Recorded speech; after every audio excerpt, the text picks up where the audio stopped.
अगर आप stock market में बिल्कुल नए हो, अगर आप स्टॉक मार्केट के बारे में कुछ नहीं जानते हो, तो ये वीडियो आपके लिए, आपको एकदम जीरो लेवल से समझाया जाएगा कि स्टॉक मार्केट होता क्या है, वो काम कैसे करता है, हर पॉइंट यानी A to Z आपको समझाया जाएगा। तो वीडियो को पूरी अच्छे से देखिएगा, जिससे आपको है ना पूरा एक्सप्लेन ऐसे किया जाएगा जैसे एक छोटे बच्चे को भी समझ में आ जाए। तो वीडियो को बिना स्किप किए अच्छे से देखिए और समझिए कि स्टॉक मार्केट होता क्या है, आप किस लेवल पे स्टॉक मार्केट में है ना, और किस पॉइंट पे आप है ना ट्रेड करना चाहते हैं या इन्वेस्ट करना चाहते हैं। ये भी बहुत सारे न्यू पर्सन को नहीं पता रहता है, तो वीडियो को लास्ट तक अच्छे से देखिएगा। तो चलिए वीडियो को शुरू करते हैं। और वीडियो को शुरू करते ही आपका सबसे पहला सवाल होगा कि स्टॉक मार्केट होता क्या है। तो स्टॉक मार्केट एक, आप समझ सकते हो कि एक कंपनी है। आप जनरल छोटी कंपनी के भी एग्जांपल ले सकते हो। एक कंपनी है, अगर उनको नीड है पैसे की, जैसे 1000 करोड़, 1000 करोड़, जितना आप ले लो, या 500, 1000, जैसा भी, जैसा कंपनी वैसा उनको है ना पैसे की जरूरत। वो कंपनी को क्या करना चाहती है, बढ़ाना चाहती है, बहुत बड़ा और करना चाहती है, क्योंकि उनका अच्छा खासा चल रहा है। लेकिन अगर वो कंपनी बैंक के पास जाएंगे तो उनको अच्छा खासा लोन देना पड़ेगा, और लोन वो चुकता नहीं करेंगे तो उनका कंपनी भी उनके अंडर आ जाएगा। तो उससे अच्छा क्या होता है, वो कंपनी है ना शेयर मार्केट में लिस्ट हो जाती है, और वहां से उस कंपनी छोटे छोटे शेयर्स डिवाइड कर देती है। वहां से जो इन्वेस्टर्स होते हैं, जो पब्लिक होते हैं, वहां से लेते हैं, उस शेयर्स को बाय करते हैं, और बाय करने के बाद उनको जब प्रॉफिट होता है तो उसको सेल आउट करते हैं। वहां से वो छोटे छोटे प्रॉफिट लेते हैं, जैसा उनका इन्वेस्टमेंट होता है उस तरह से उनका प्रॉफिट होता है। चलिए अब इसको समझते हैं। The stock market is the market place where buyers and sellers trade shares of publicly listed company, यानी कि जो पब्लिक उसी में अपना लिस्टेड होती है, जो लिस्ट होती है पब्लिकली लिस्टेड। जो मैंने प्राइवेट कंपनी में आप है ना कभी भी पैसे नहीं लगा सकते हो, जो पब्लिक लिमिटेड कंपनी होगी उसमें आप पैसे लगा सकते हो, इनका कहने का मतलब है। और जो पब्लिक लिमिटेड होती है उसमें आप पैसे लगा के पैसे बना भी सकते हो। तो जो पब्लिक मार्केट उसी तरह से होती है। जैसे एग्जाम्पल में आप है ना एक शॉपिंग मॉल ले सकते हो। दूसरी, 2 types of major stock market in India, यानी कि अगर स्टॉक मार्केट जैसे एक शॉप आप खोले तो उसके लिए एक आपको रूम रहता है, उसी तरह से स्टॉक मार्केट के 2 एक्सचेंज है जहां पे सारे स्टॉक्स लिस्टेड होते हैं। तो पहला होते हैं BSE, दूसरा होती है NSE। BSE का मतलब होता है बॉम्बे स्टॉक एक्सचेंज, NSE का मतलब होता है national stock exchange. National stock exchange 1993 में लिस्टेड हुई थी सेबी के थ्रू, और है ना बॉम्बे स्टॉक एक्सचेंज है ना 1879 में। यानी कि जो बॉम्बे स्टॉक एक्सचेंज है वो ब्रिटिश के टाइम से ही चलते आ रही है, और जो नेशनल स्टॉक एक्सचेंज है वो फिलहाल में आई है। तो आप इससे समझ चुके हैं कि ये कब आई थी और कब से ये चलती आ रही है, दोनों का आपको समझ में आ चुका है। लेकिन अब आप सोचोगे कि जो आती है IPO और जो है ना दूसरी जो हम बाय सेल करते हैं किस तरह से होती है, तो चलिए इसके बारे में बात करते हैं। टाइप्स ऑफ शेयर मार्केट, यानी कि कितने तरह के टाइप्स के शेयर मार्केट होते हैं। 2 टाइप्स ऑफ शेयर मार्केट, यानी 2 तरह के शेयर मार्केट होती है। पहली होती है प्राइमरी। प्राइमरी का मतलब क्या होता है, जो पहले बार लिस्ट होती है शेयर मार्केट में, जो पहली बार, जैसे हमारी एक कंपनी है वो कभी शेयर मार्केट में लिस्ट नहीं हुई है, उसका मैंने किया ना कोई आप शेयर बाय नहीं किए हो और नहीं कभी है ना सेल किए हो, तो वहां पे क्या है, उसे प्राइमरी नहीं कहा, उसे प्राइमरी कहा जाएगा। अगर आप है ना बार बार बाय सेल यानी रिसाइकल कर रहे हो तो उसमें क्या होता है, उसे सेकेंडरी मार्केट कहा जाता है। तो सबसे पहले समझते हैं प्राइमरी मार्केट।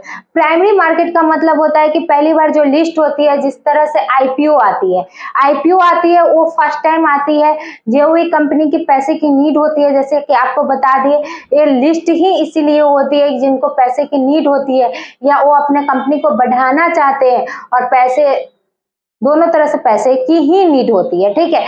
तो इसमें क्या होता है कि आप बिजनेस या कंपनी को रजिस्टर किया जाता है पहली बार जो शेयर मार्केट में है, और उसके बाद है ना राइज किया जाता है फंड ऑफरिंग के थ्रू, यानी IPO के थ्रू ये राइज किया जाता है फंड, और उससे वो अपनी कंपनी को बढ़ाते भी हैं, ठीक है।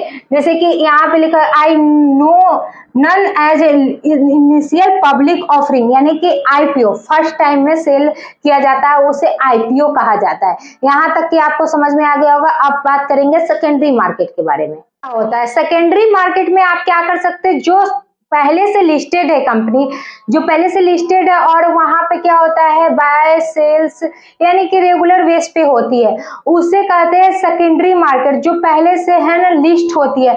After a company shares are listed on the stock exchange पे, investor can trade a sell और purchase the shares through a brokers in the present demat account in the trading, यानी कि जो पहले से डीमेट अकाउंट में रहते हैं शेयर्स, उसे कहते हैं सेकेंडरी मार्केट, और वो बायर सेलर करते हैं। चलिए इसको अच्छे से समझने के लिए समझाते हैं आपको एग्जांपल के तौर पे।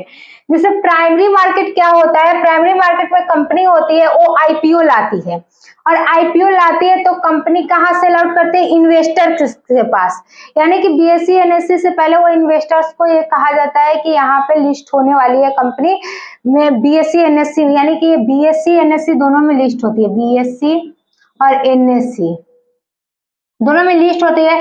लेकिन इसमें क्या होती है, लिस्ट होती है तब सबसे पहले आते हैं ना, सबसे पहले क्या होता है सेल किया जाता है इन्वेस्टर के पास, और इन्वेस्टर ने आईपीओ के थ्रू लिया जाता है उनके शेयर्स को।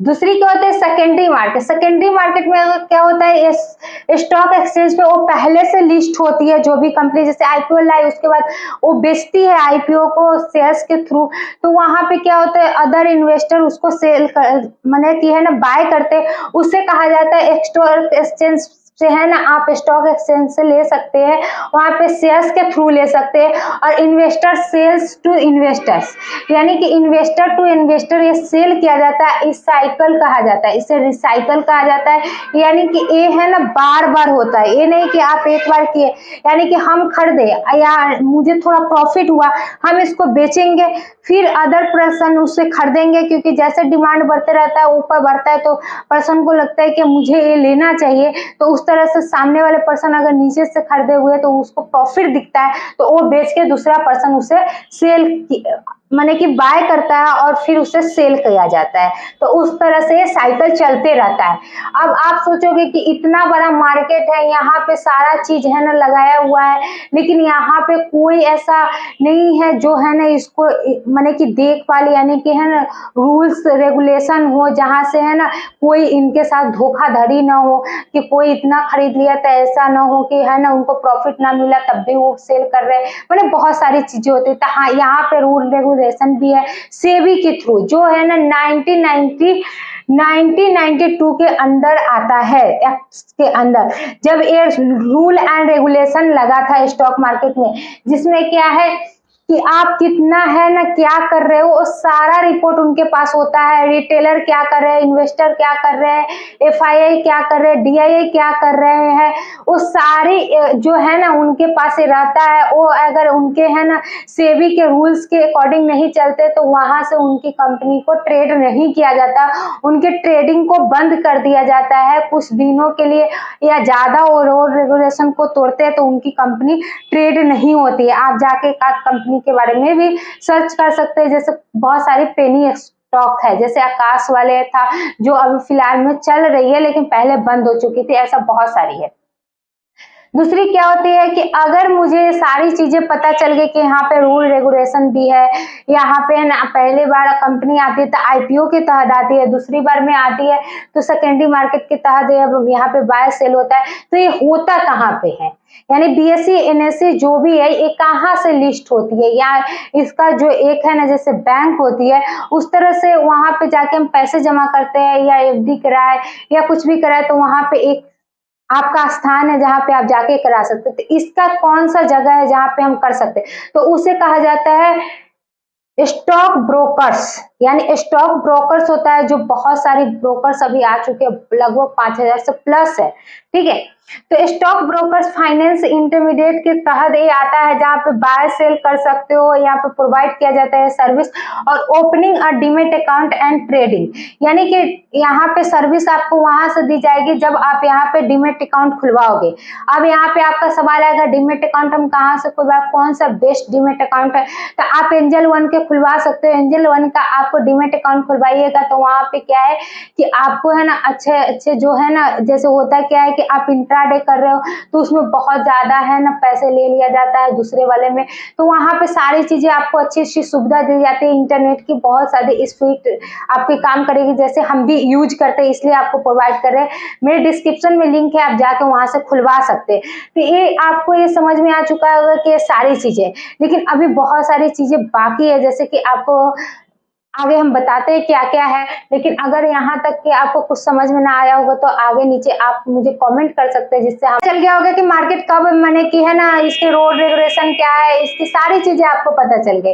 लेकिन अब आपका सबसे मेन मुद्दा आता है कि मार्केट जब ओपन होती है तो किस टाइम से ओपन होती है, किस टाइम तक बंद हो जाती है, किस टाइम तक मुझे ना मार्केट में एंटर करना चाहिए, ये सारी पॉइंट आपको इस वीडियो में क्लियर हो जाएगी। जैसे कि आपको प्री ओपन मार्केट होती है। प्री ओपन मार्केट का मतलब क्या होता है, मार्केट भी सेट होता है जिसमें आप है ना ऑर्डर लगा सकते हैं, लेकिन आप वहां पर ट्रेड नहीं कर सकते, उसे कहते हैं प्री ओपन मार्केट, जो 15 मिनट के लिए सिर्फ ओपन होती है। माने मार्केट ओपन होने से पहले 15 मिनट के लिए ओपन होती है, जिसमें आप ऑर्डर लगा सकते हैं लेकिन आप ट्रेड नहीं कर सकते हैं। अगर मार्केट ओपन हो जाती है तो वो ऑर्डर आपका लग जाएगा और उसमें बड़े बड़े डील्स होती रहती है, जो आपको माने मार्केट सेट किया जाता है उस टाइम में। दूसरी होती है रेगुलर ट्रेडिंग मार्केट। इसमें क्या होता है, फिजिकली आप है ना, फिजिकली वहां पे मार्केट ओपन होती है, उसमें आप फिजिकली यानी उस समय आप ट्रेड कर सकते हो। 9:15 से लेकर 3:30 बजे के बीच में आप है ना मार्केट में ट्रेडिंग कर सकते हो। उसमें आप चाहे इंट्रा करो, ऑप्शन करो, जो भी करो। इसमें बहुत सारी स्काल्पिंग आती है, स्विंग आती है, बहुत सारी है, जो आगे वाली वीडियो में आपको हम क्लियर करेंगे। तो ये सारी चीजें आप इसके बीच में कर सकते हो। दूसरी आती है ब्लॉक डील मार्केट। इसमें बड़े बड़े डील्स होते हैं, जिसमें आपको एनएससी बीएससी को पहले से इन्फॉर्म करना पड़ेगा, क्योंकि कंपनी इसमें करोड़ों के डील्स करती है, जिसके कारण क्या होता है कि आप पहले से इन्फॉर्म नहीं करोगे उनको तो क्या आपका है ना जो अपर सर्किट या लोअर सर्किट जो होता है ना वो लगने लगता है, जिसके कारण ना मार्केट की सिचुएशन ऊपर नीचे होने लगती है। तो इसीलिए पहले से इनको इन्फॉर्म किया जाता है, इसे कहते हैं ब्लॉक डील मार्केट। अब आ गया how to stock before investing, यानी आप स्टॉक मार्केट में इन्वेस्टिंग किस तरह से कर सकते हो। यहाँ पे दो तरह से इन्वेस्टिंग कर सकते हो, एक होता है टेक्निकल एनालिसिस, एक होता है फंडामेंटल एनालिसिस। टेक्निकल में क्या होता है कि आप है ना चार्ट पैटर्न्स पे काम कर सकते हो, और इसमें है ना आपका क्या होता है, ग्राफ्स पे आप डायग्राम्स पे on a screen the understand price value trade and pick stock accordingly, यानी यहाँ पे आपको है ना इंडिकेटर काम करती है, आरएसआई काम करती है, एमएसीडी काम करती है, ईटीसी बहुत सारी चीजें होती है, मूविंग एवरेज भी होती है, ये सारी काम करती है टेक्निकल एनालिसिस में। टेक्निकल एनालिसिस में आपको चार्ट पैटर्न्स पे ज्यादा ध्यान देना पड़ता है, क्योंकि वहां पे चार्ट से ही काम होते हैं। जैसे आप इंट्राडे करोगे तो उसमें आपका चार्ट काम करता है, क्योंकि वहां पे चार्ट देखकर ही एक दिन में आप बाय और एक दिन में सेल कर सकते हो, क्योंकि कैसे वो चार्ट आज ऊपर जाने वाला है या नीचे जाने वाला है वो भी एक पढ़ाई होती है। अगर उसके बारे में आपको भी पढ़ना है और समझना है तो उसके लिए आपको एक चार्ट पैटर्न्स की, आपको कैंडल स्टिक की सारी पैटर्न्स की एक ई बुक आपको डिस्क्रिप्शन में मिल जाएगी, उसको जाके आप बाय वहां से कर सकते हो, जिससे आपको है ना एडवांस लेवल पे आपको टेक्निकल एनालिसिस की पूरी नॉलेज मिल जाएगी। दूसरी होती है फंडामेंटल एनालिसिस। फंडामेंटल एनालिसिस में क्या होती है कि बड़े बड़े कंपनियां होती है, जिसके क्या करते हैं उसमें आप है ना लॉन्ग टर्म के लिए इन्वेस्ट कर सकते हैं। यहाँ पे क्या है कि आप 5 साल के लिए इन्वेस्ट कर सकते हो, यहाँ पे आप 10 इयर्स के लिए, यानी कि ऐसे आप इन्वेस्ट कर सकते हो। यहाँ पे ये नहीं है कि आप है ना 1-2 दिन के लिए, यहाँ पे क्या है कि 1 डे के लिए आप कर सकते हो। या 2 डे या 1 डे में ही आज ही बाय आज ही सेल, जो आपको ऑलरेडी बता दिया। इसमें क्या देखा जाता है, डेट टू इक्विटी दिखा जाता है, यानी कि रिटर्न्स कितना है, इसका वॉल्यूम कैसा है, इसका है ना प्राइस रेशियो क्या है, एक कंपनी कैसा है, इसकी जो है ना ग्रोथ लेवल कैसा है, ये सारी चीजें फंडामेंटल एनालिसिस में देखी जाती है, क्योंकि इसको आप लॉन्ग टर्म के लिए छोड़ते हो। अगर आप किसी चीज को लॉन्ग टर्म के लिए छोड़ रहे हो तो वो पहले से कैसा है, इसका बैकबोन कैसा है।